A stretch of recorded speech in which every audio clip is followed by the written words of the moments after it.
Tabi pun, selamat pagi. Pemirsa Berita Lampung kembali hadir menjumpai Anda. Bersama saya, Iin Hermayani. Sejumlah berita aktual dan beberapa informasi menarik lainnya telah kami siapkan untuk Anda. Berikut berita utama hari ini. Bilangnya coba, hati-hati.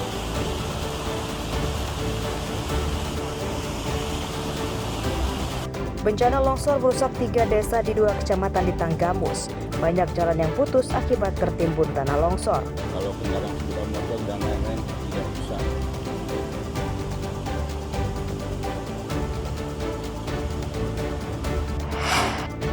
Mas, masalah mabuk apa gimana ya? Dibawa baru minuman keras hari itu ya?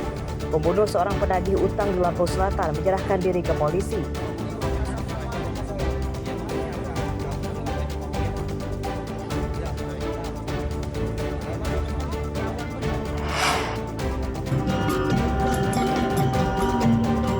Pawai tari Nyigal untuk melestarikan adat budaya Lampung kepada generasi muda.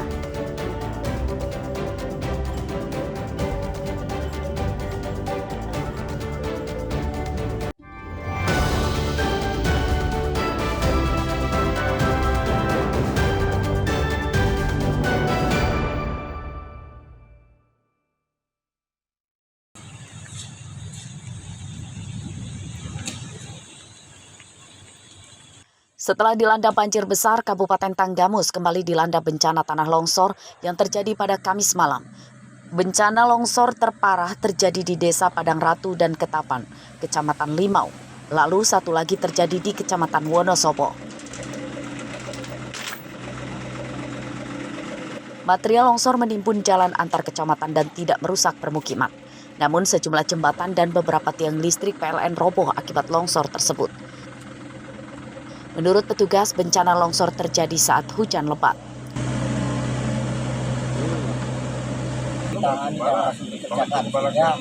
Jalan kemudian bisa lancar kembali. Dan yang kedua, PLN juga cepat langsung mencari titik karena pada malam hari ini ternyata aliran listrik bukan longsor.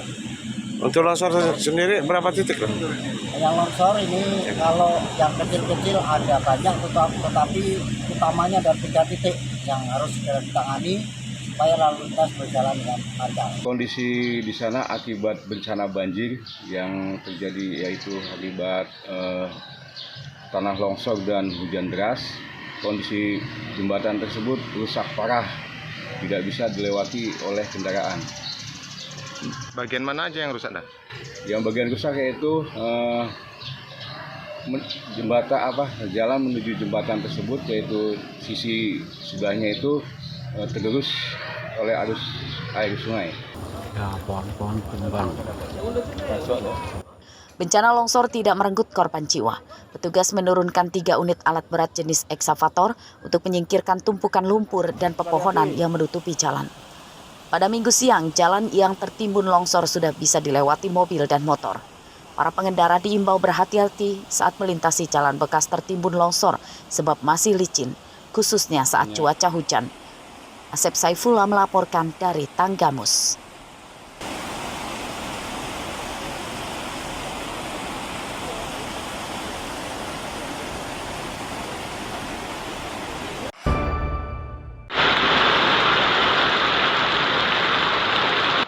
Jalan poros di kota Metro rutin terendam banjir saat hujan. Seperti yang terjadi pada Jumat sore, hampir seluruh jalan poros dalam kota terendam banjir dengan ketinggian hampir setengah meter.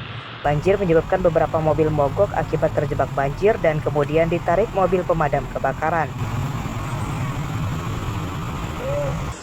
Selain merendam jalan, banjir juga merendam permukiman dan pertokoan di Kelurahan Metro Pusat. Banjir yang rutin terjadi diduga disebabkan sistem saluran air buruk.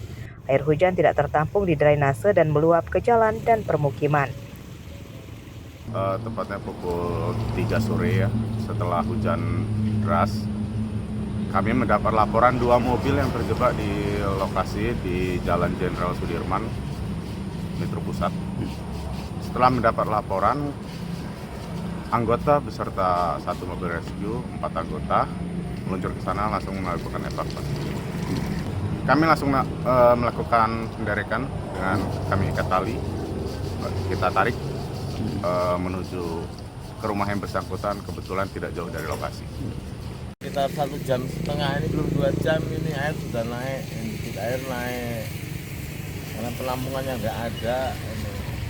Yang jelas ini kan bukan penampungan air karena penyempitan itu. Ini udah dibutuh gorong-gorong yang kedua loh ini, tapi tetap nggak mampu, airnya nggak mampu nahan. Berarti perlu ditambah saluran air atau gimana? Kalau saluran air nggak pelebaran, yang jelas pelebaran saluran airnya ini loh, irigasinya dilebarin lagi. Banjir di kota Metro jadi masalah yang serius yang harus ditangani oleh wali kota.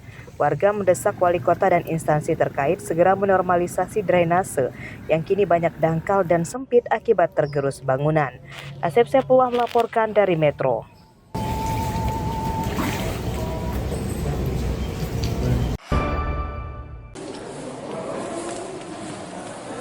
Pembunuh penagih utang bernama Pandra Apriliandi Kamis sore menyerahkan diri ke Polsek Natar, Lampung Selatan. Tersangka bernama Salam Aprianto, seorang pedagang siomay yang merupakan nasabah korban di sebuah koperasi tempat korban bekerja. Penyidikan tersangka ditangani Polda Lampung. Dari hasil penyidikan pada Jumat siang mengungkap pembunuhan dipicu sakit hati tersangka dengan perkataan korban saat sedang menagih utang uang sebesar Rp500.000. Kejadian bermula saat korban menagih utang ke rumah tersangka. Saat itu tersangka yang belum bisa membayar berdalih sempat berusaha meminjam uang ke tetangganya namun tidak mendapatkannya. Tersangka kemudian merencanakan pembunuhan dengan meminjam golok dan meminta senar pancing ke tetangganya. Tersangka kemudian berpura-pura mengajak korban ke rumah saudaranya untuk meminjam uang dengan mengendarai motor korban. Saat dalam perjalanan, tersangka menjerat leher korban dengan senar pancing hingga jatuh dari motor. Tersangka kemudian menganiaya korban dengan golok yang dibawanya dan membuang mayat korban ke sungai. Usai membunuh korban, tersangka menjual motor dan ponsel korban untuk membiayai istri dan anaknya kabur ke Jakarta. Tersangka kemudian berziarah ke makam orang tuanya, lalu menyerahkan diri ke polisi. Pelaku kembali ke rumahnya karena si korban terus menagih utangnya dan harus menagih. Akhirnya diajaklah, berpura-pura si pelaku bahwa diajaklah korban ini untuk mencari uang di saudaranya. Kemudian ketika korban sudah menuju ke motornya, si pelaku sudah menyiapkan alat yang nantinya akan digunakan berupa golok yang ditaruh di belakang pinggangnya dan juga menyiapkan sejenis senar pancing yang ditaruh di satu celana bagian kirinya. Itulah yang akan nanti dipersiapkan untuk membunuh korban. Sebilah golok dan sisa senar pancing yang dipakai tersangka untuk membunuh korban disita polisi sebagai barang bukti. Polisi menjerat tersangka dengan pasal berlapis, yakni pasal 340 KUHP tentang pembunuhan berencana dan pasal 365 ayat 3 tentang pencurian dengan kekerasan yang mengakibatkan korban meninggal dunia. Ancaman hukumannya di penjara seumur hidup atau hukuman mati. Robi Laste melaporkan dari Lampung Selatan.